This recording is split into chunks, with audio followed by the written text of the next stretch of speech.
Boyd managed to kill a creature in Season 2 using the worm-infested blood he received from Martin Robert Verlac in the mysterious Stone Tower. The monsters who show up at the end of Season 3's premiere indicate they want to keep him alive, tormenting him for trying to find out how to kill them. Season 3 Episode 2 opens the morning following the events of the previous episode, with Jade and Victor sitting inside the sheriff's office surrounded by a large flock of sheep helplessly. Since the animals were their only remaining viable source of food, the people had to flee onto the road and guide the monsters, who had freed all the animals from the barn the night before into a safe area. When Jade eventually makes the decision to go check on Boyd and Chen at the barn after waiting all night, he is the first to notice the graphic sight. Inside the barn, Jade finds Boyd bound to a pole and Chen's lifeless, deformed body lying directly across from him. The meaning of the sheriff's frequent foreign language mumblings isn't made clear until much later in the show. Jade asks him what had happened at this point, and Boyd answers that the monsters had made him watch Chen suffer, and that they had even cruelly teased him by hiding the handcuff keys in his own shirt pocket. In order to give Chen a proper funeral, Jade and Boyd bring her body back to the town and temporarily store it inside the church. The villagers do not find it unusual that Boyd escaped the attack despite being right with the monsters inside the barn, and therefore he is not required to answer any questions about it. But because Donna is so upset and worried out over the whole thing, she confronts him about something else. Donna doubts Boyd's choice to pursue the animals with such fervor, which ultimately resulted in the terrible demise. She believes that it is far more crucial for the villagers to defend one another at all costs, but her ferocious mindset prevents her from considering the possibly violent situation that could develop in the event of a food crisis. Boyd is enraged with her, implying that he truly had a decision to save his close buddy from dying, and Donna eventually owns up to her error as well. Later in the episode, Christy speaks with Boyd and makes every effort to persuade him that Chen's death was not his fault. She is correct to do so as well, recalling how Boyd had supported her to remain composed previously and done the same for her. Since Christy has spent a lot more time in the community than Mary, it is clear from this episode that Mary does not share the same level of connection with the locals as she does. Outside of the town, inside the log cabin in the woods, Kenny awakens to jubilant yells from Jim the following morning, the two of them having made it through the night without incident. Jim shares with Kenny the amazing discovery he discovered just now. The place they had spent the night was overflowing with rapidly growing crops and veggies, and there were even fish in the nearby lake. Considering that there was nothing left for the residents of Fromville to eat after the storm, and that all the plants and crops had perished, this is a happy discovery. Consequently, the two men return to town with a load of fish and vegetables, only to be met by the dejected expressions of the locals. When Kenny finally learns of his mother's passing, he is crushed. However, he presents himself as tough and doesn't seem to reveal much of his emotions because he dealt with his father's brutal death previously. However, he admits to Christy at the cafe that he does not want to see his mother's mutilated body because witnessing his father in that way has shattered all of the good memories he has of the man.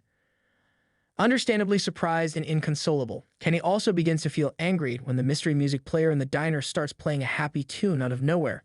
Later on in the show, when Kenny is shown in the deserted bar filling big glass jars with moonshine, he tells Boyd that he wants to use the alcohol to fight the monsters.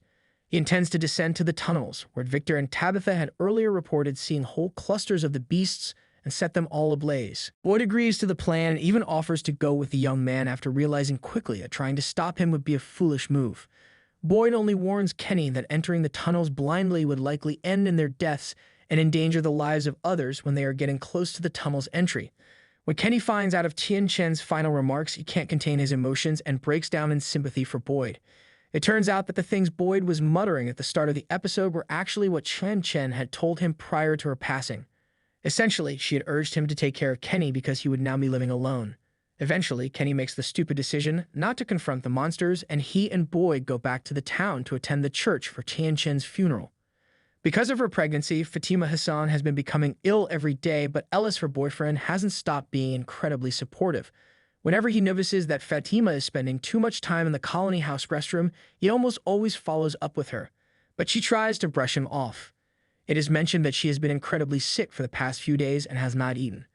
Fatima, however, decides to visit Christy at the health clinic since she is also worried about her health after witnessing a tooth fall away from her mouth. When Ellis gets there, he discovers that Christy is not there. Mary has to examine Fatima and tells the couple that she has learned a lot about pregnancy from her work as a pediatric nurse. Everything proceeds according to plan when Mary determines that Fatima is malnourished and has morning sickness and advises her to eat healthily. The strangest thing, though, occurs when the couple heads back to Colony House and Ellis drops Fatima off at the door to go see his father, Boyd. Now that Fatima is on her own, she detects an intriguing smell and learns that some of the Colony House occupants have been attempting to compost the rotting veggies. But when she finds herself by herself in the location, she picks up a rotting vegetable and enjoys eating it, then repeats the process with some more of it. After finding a way to return to the real world, Tabitha Matthews was able to get in touch with Victor at his Camden, Maine home address at the end of Season 3, Episode 1. The elderly man, Henry, had attempted to push Tabitha away at first, but he eventually noticed the lunchbox she was carrying and knew right once that it belonged to his son Victor, who had vanished for no apparent reason some 30 years before. This week's episode features Tabitha waking up inside Henry's home, complete with a weapon in Henry's possession.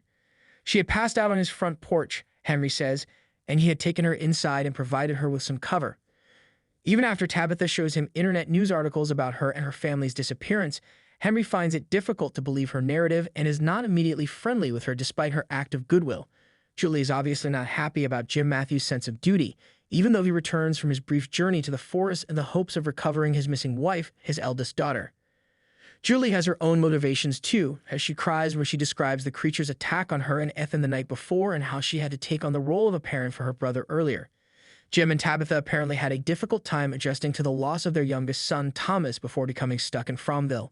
During that period, they ostensibly paid no attention to Ethan's needs or feelings. Julie, who was 15 years old at the time, had to take on the role of caring for her younger brother. Now that she's afraid Jim would pass away soon if he continues on these pointless expeditions, Julie is determined not to have to do so again. Jim understands what his daughter is saying, which is why at the end of the episode he lets Julie and Ethan go to the barn before heading back home.